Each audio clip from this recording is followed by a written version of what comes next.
In this chapter, let us learn about NumPy getting started. Python will give you an error if you skip the indentation. Installation of NumPy. If you have Python and pip already installed on a system, then installation of NumPy is very easy.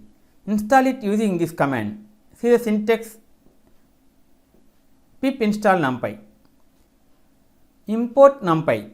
Once NumPy is installed, import it in your applications by adding the import keyword. See import NumPy. Now NumPy is imported and ready to use.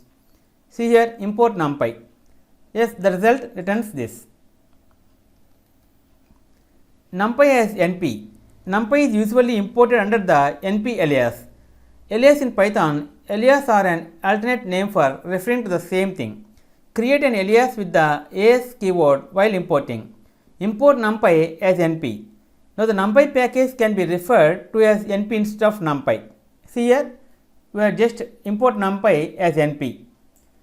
See the result returns this. Checking NumPy versions. The version string is stored under underscore version underscore attribute. See here, np dot underscore version underscore. See, the result is the version of the NP, that is NumPy. Okay friends, this is the end of part 2 getting started. In next video, let us learn about another topic, creating arrays. If you like our program, please like, subscribe and press bell icon for our next part video updates. Thank you friends. Meet you in next video. All the best.